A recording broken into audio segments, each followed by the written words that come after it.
ఆ యొక్క రిక్వెస్ట్ని అంగీకరిస్తూ కేంద్ర ప్రభుత్వం యొక్క నిర్ణయం కూడా తీసుకుంది. అందులో మరొక ముఖ్యమైన వ్యక్తి, మనం ఈరోజు తెలుగు ప్రజలు ధన్యవాదాలు తెలియజేసినటువంటి వ్యక్తి మన స్టీల్ మినిస్టర్ గారు అన్న కుమారస్వామి గారు. ఆయనకి కూడా రాష్ట్ర ప్రజల తరపున ప్రత్యేకమైనటువంటి ధన్యవాదాలు తెలియజేసుకుంటున్నాం.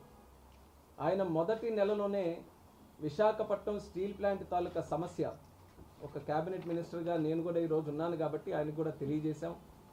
అప్పటికే ఒక చర్చ అనేది కేంద్ర ప్రభుత్వంలో జరుగుతున్న సందర్భంలో కుమారస్వామి గారు కూడా దీని మీద లీడ్ తీసుకొని ప్లాంట్ని సందర్శించడానికి వెళ్ళి ఒక రాత్రి పూట కూడా అక్కడ గడిపి కేవలం పై స్థాయిలో ఉన్నటువంటి అధికారులే కాకుండా కార్మికులందరితో కూడా కలిసి ఆ రోజు ఒక పటిష్టమైన హామీ ఇవ్వడం జరిగింది.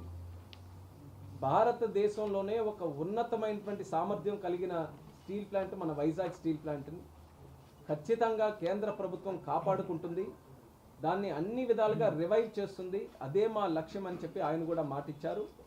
ఆ మాటని నిలబెట్టుకోవడానికి స్టీల్ మినిస్టర్గా ఆయనకి ఎన్ని రకాలైనటువంటి ఒడిదొడుకులు వచ్చినా సరే కమిట్మెంట్తో, ప్లాంట్ మీద శ్రద్ధతో ఈరోజు ఆయన కూడా ఎంతో సహకారం మినిస్టర్గా ఈరోజు రాష్ట్ర ప్రజలకి, ముఖ్యంగా స్టీల్ ప్లాంట్కి ఆయన సహకరించడం జరిగింది. కాబట్టి ఆయనకు కూడా ధన్యవాదాలు తెలియజేసుకుంటున్నాం.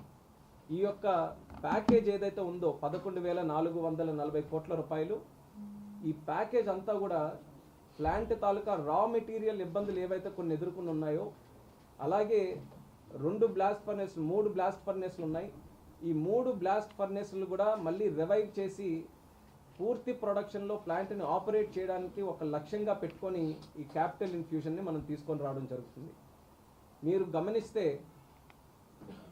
మొన్న జరిగినటువంటి ఎన్నికల్లో ఆంధ్రప్రదేశ్ ప్రజలందరూ కూడా ఒక నిర్ణయం తీసుకొని రాష్ట్రంలో, కేంద్రంలో ఎన్డీఏ ప్రభుత్వాన్ని గెలిపించడం జరిగింది. సరైనటువంటి ప్రభుత్వం, సరైన నాయకులు, పనిచేసే నాయకుల్ని కానీ ఎన్నుకుంటే దాని పరిణామాలు ఏ రకంగా ఉంటాయనడానికి ఈ 7 నెలలుగా డబుల్ ఇంజిన్ ఎన్డీఏ ప్రభుత్వం చేసినటువంటి కార్యక్రమాలే ఒక పెద్ద ఉదాహరణ. అందులో మణి కిరీటం లాంటిది ఈ యొక్క స్టీల్ ప్లాంట్ తాలూకా ఆర్థిక సహాయం అనేది కూడా తెలియజేస్తున్నాను. మరి దీనికి సంబంధించి గత 7 నెలలుగా ఇది ఒక రకంగా అతిపెద్ద సహాయ సహకారం ఈరోజు స్టీల్ ప్లాంట్కి సంబంధించి అయినప్పటికీ కూడా గత 7 నెలలుగా అనేక కార్యక్రమాలు దీనికి సంబంధించి చేశాం. వచ్చిన వెంటనే, కొత్త ప్రభుత్వం ఏర్పడిన వెంటనే క్రిటికల్ స్టేజ్లో స్టీల్ ప్లాంట్ ఉంటే అప్పుడు కూడా మినిస్టర్ గారి తాలూకా సహకారంతో సుమారు 1,640 కోట్ల రూపాయలు ఒక ఆర్థిక సహాయం కూడా చేయడం జరిగింది. దానివల్ల 2 బ్లాస్ట్ ఫర్నెస్లు మళ్ళీ ఫుల్ ఫ్లెడ్జ్డ్గా రన్ చేసే అవకాశం దక్కింది.